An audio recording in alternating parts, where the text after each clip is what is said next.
সুপ্রিয় দর্শক, আসসালামু আলাইকুম। আমি ডক্টর ফাতিমা জোহরা, সহকারী অধ্যাপক, মনোরোগ বিভাগ। নিয়মিতভাবে চেম্বার করছি পপুলার ডায়াগনস্টিক সেন্টার নোয়াখালী শাখাতে প্রতি শুক্রবার এবং শনিবার। আমরা ফ্রিকোয়েন্টলি আমাদের যেটি হচ্ছে আমাদের শিশুদের মনোস্বাস্থ্য এবং অ্যাডাল্টদের মনোস্বাস্থ্য নিয়ে কাজ করে আসতেছি। তো সেক্ষেত্রে অবশ্যই আপনারা যে কোনো ধরনের মানসিক স্বাস্থ্যের যে কোনো সমস্যার জন্য আসতে পারেন আমাদের কাছে। আমরা অবশ্যই সেটিতে গুরুত্বভাবে আপনাদেরকে সেটি দেখবো। আজকে চলে এলাম একটি নতুন টপিক নিয়ে। আজকে আমরা কথা বলবো আপনার শিশু কেন মোবাইল ছাড়া খেতে চায় না। খুব কমনলি কিন্তু আমরা এই প্রশ্নটি কিন্তু আমাদের মায়েরা আমাদের কাছে করে থাকে এবং আমাদের কাছে জানতে চায় যে এটা কি আসলে কোনো ধরনের প্রবলেম কিনা। তো অবশ্যই এটা একটি প্রবলেম। আমরা জানি যে আমরা দেখা গেছে যে ইদানিং যাদের বাসায় কিন্তু ছোট ছোট বাচ্চারা আছে তারা কিন্তু দেখা গেছে যে মোস্ট অফ দ্য টাইম কিন্তু তারা আমাদের মতোই মোবাইলের মধ্যে দিয়ে কিন্তু তাদের বেশিরভাগ সময়টাই কাটায়।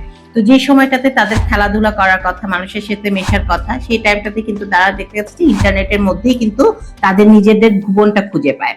তো দেখা গেছে যে এই সময়টাতে অনেক বাচ্চাদের প্রবলেম থাকে যে তারা খেতে চায় না। খাওয়ার সময় তারা হচ্ছে প্রবলেম করে, যদি মোবাইল না দেয় তারা অযাচিত আচরণ করে, হাত পা ছোড়াছুড়ি করে, অনেকের ক্ষেত্রে একদম খাবার থেকেই উইথড্র হয়ে যায়।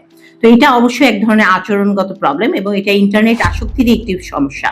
তো সেক্ষেত্রে হচ্ছে ইন্টারনেট আসক্তি আমরা বুঝবো কিভাবে? এটার আসক্তির যে ফলাফল সেটা আমাদের ব্রেনের এবং মনস্বাস্থ্যের উপর অনেক বিরূপ প্রতিক্রিয়া রয়েছে। এবং সেক্ষেত্রে হচ্ছে আমাদের যে ইন্টারনেটের যে রেটই রয়েছে, আমাদের জিরো থেকে 5 ইয়ার্স এর যে বাচ্চাগুলো থাকে তাদের ব্রেনটা ডেভেলপমেন্ট হয়। তো এই ছোট ছোট বাচ্চাদেরকে আমরা অনেক সময় দেখা যায় যে একটা ছড়া অথবা এই জিনিসগুলোকে দেখেই কিন্তু খাবার খাওয়ায়। তো আমরা মনে করি যে বাচ্চারা অনেক কিছু হয়তোবা শিখছে।